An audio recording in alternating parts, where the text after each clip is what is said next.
Welcome to So Very Easy. My name is Laura, and where I'm sitting right now, it is snowing out. And not that I don't like the snow, but I really would love to just think spring. So I am going to make a spring quilt. I have the perfect fabric with some yellow flowers, some black daisies going through, and it comes with a free pattern from Ben Artex, and it's called Delightful Daisies, and it's going to be perfect for this snowy day. And if I start it now, I might get it done in time for spring. This fabric is so fresh, so fun with the polka dots, the little flowers and daisies, crisp background fabric, and wow, I love this nice big border print.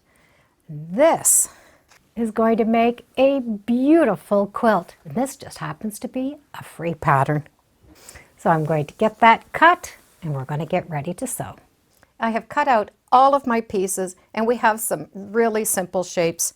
6.5 inches, 5.5 inches, and 4 3/4. We have one border and the binding. And for the striped border, I'm going to cut that out last. To start with, we are going to make hourglass shapes. And they are all going to be done with the 6.5 inch blocks. So if we add up the black and yellow, they will equal the white. So we are going to take these and we are going to draw a line from corner to corner on all of the white. And then we're going to join them up just like we would make our half square triangles. We're going to put right sides together and stitch on each side of that line. And then we get to cut that apart. Now I do like sewing a scant 1/4 inch from that line. And that way when I cut it apart, I do have just a little bit extra room. We are now going to press these open and we're going to rematch them so we have the dark and the light together. Draw a line from corner to corner and we're going to do the same thing. Stitch on each side of that line. Once again, I do recommend a scant 1/4 inch. Now when we cut these apart, we have these beautiful hourglass shapes, and these need to be 5.5 inches. So if we've used a scant 1/4 inch, we're going to be able to trim them a little bit. There's a few ways we can trim them. We can press them open, and then if we have a 5.5 inch ruler, we can trim those. Or we can trim them closed. We can use any ruler. What we're looking for is 2 marks at 5.5 inches. And that 5.5 inch mark will go on the seam allowance, not on the cut edge. We have a straight line going down the center that we can match up to that seam. So I have that point. I'm going to come down to 5.5 inches, come down to 5.5 inches on that seam. Don't need to worry about that seam allowance. Now I can trim these off. And once those are finished, when I open them up, I have that perfect 5.5 inch. And then you can go in and trim off those dog ears if you'd like. So I'm going to make these hourglass shapes with all of this pile. When we're done those, we can put them aside and we're going to make some little stems. And our little stems, we're going to be able to use that black in the green, and that is G and H, and they're going to match up with all of these 4 3/4 inch white. So we're going to do something very similar to the half square triangle. We're going to take the white and put it on one corner, and even though this square is smaller, we are still going to stitch from that side to that side. It is recommended that we use a straight line. I like to use this little ruler. It gives me a chance to draw in the center, or I can draw on each side. So we're going to stitch there. And we're going to do the same to the opposite side. So we're going to have these 2 flaps. Once we've stitched those on, we're going to be able to trim off a 1/4 inch. And when we cut those off, we need to have a square at 5.5 inches. Now, I like to do something with these little ends before I trim them off. These are good pieces. So what I like to do is draw a secondary line and stitch on that line, so that I can trim between those 2 pieces. So that is going to give me some half square triangles that I'm going to be able to put aside for another project. I will end up with a lot of them. So I do like to take advantage of that. So I'm going to have these in the black and the same with the green. Now, if you do not like drawing lines on that white fabric, you can press your lines. So I just took that square, ironed it in half. I can match that up, and I'm going to stitch on the iron line. We have the stems done, both in the green and the black. We have 4 different hourglass shapes and 8 each of the center of the blocks. So the black centers will go onto the yellow and the green will go onto the black.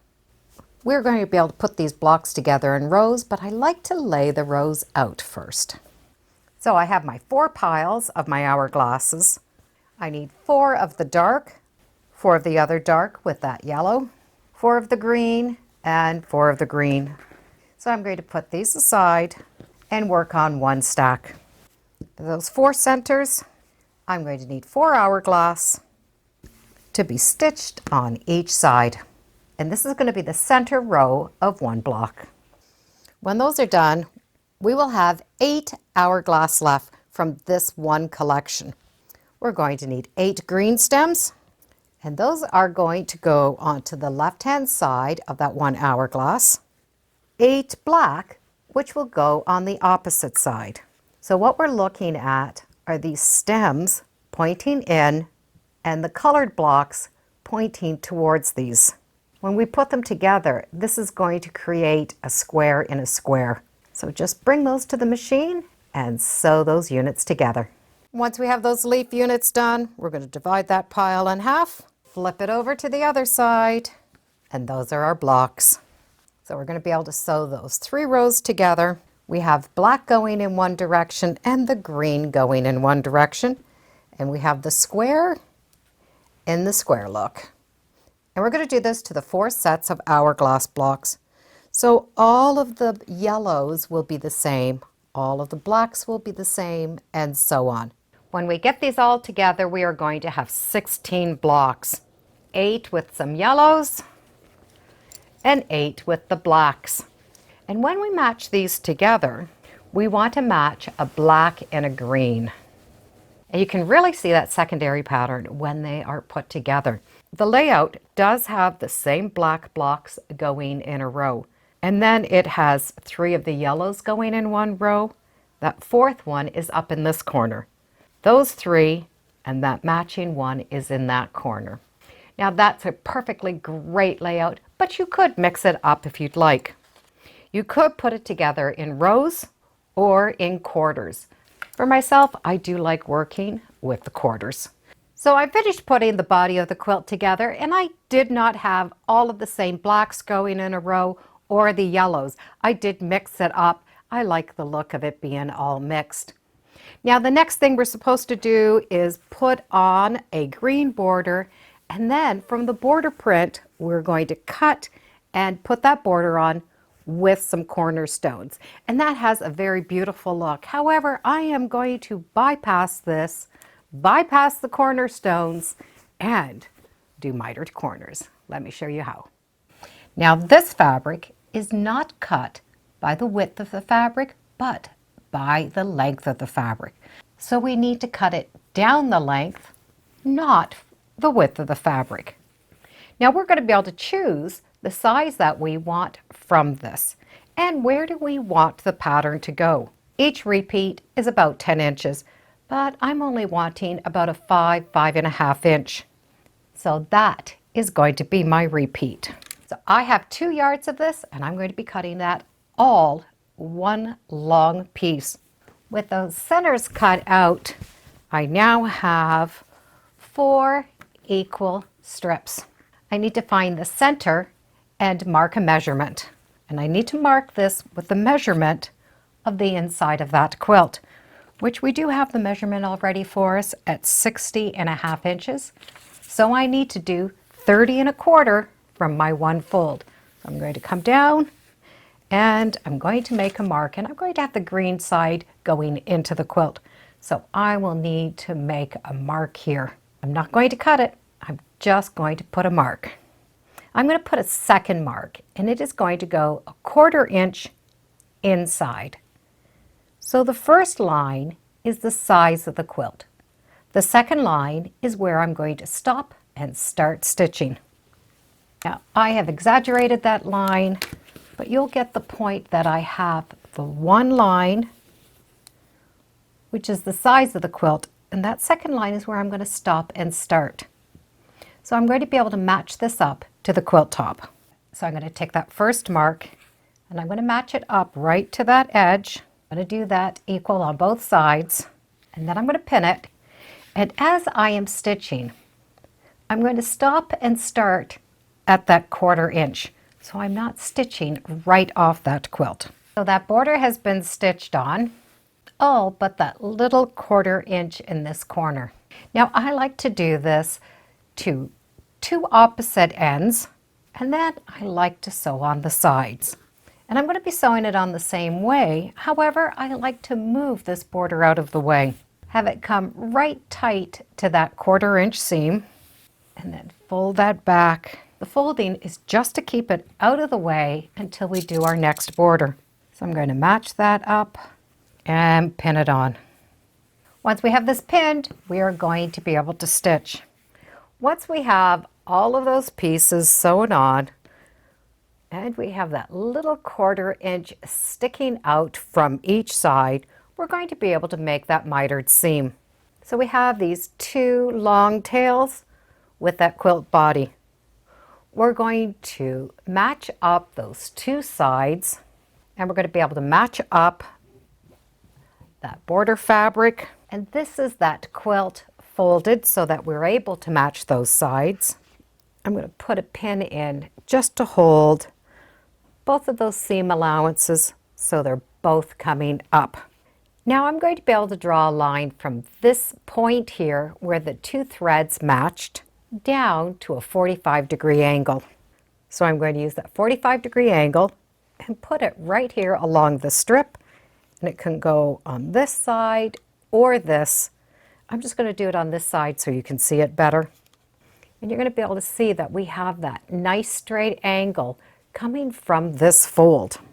Use a nice sharp pointy pencil, put it right there in that corner, and draw a straight line down. So I am going to go to the machine and I am going to, by hand, put the needle of my machine right here in this spot. So I do want a little bit of thread tails, so I'm going to be able to tie a knot. I will never backstitch in any of this area, nor will I have the machine knot for me. I would rather do it myself so that I can make sure that it fits and that I can not add extra bulk. So I'm going to put my needle right there in that area, and without backstitching, stitch all the way down and just come right off. So I have my thread tails. I'm going to pull up that bottom thread and just tie a very simple knot. And I can trim off the threads, and I can tie a knot in this end. Now we get to have the great reveal of that beautiful mitered corner. So those seams match. I have a nice little point here, and my point matches. To press this, I'm going to have the quilt seams come out. This will be pressed open, and I'm going to be able to tuck it in underneath. You're going to be able to see that corner, and it's going to lay really flat. And you can really see where that mitered corner has the eye follow around the quilt. It doesn't stop at the cornerstones. Both cornerstones or the miters look nice. This just frames it a little bit different than those cornerstones. We have yellow daisies and black daisies, and it's perfect for the springtime. And thank you for joining me today on Sew Very Easy. Feel free to subscribe. I'm on Facebook, Instagram. I do have a newsletter. It's all free under Sew Very Easy. And be sure to make every day a Sewtacular day. Bye for now.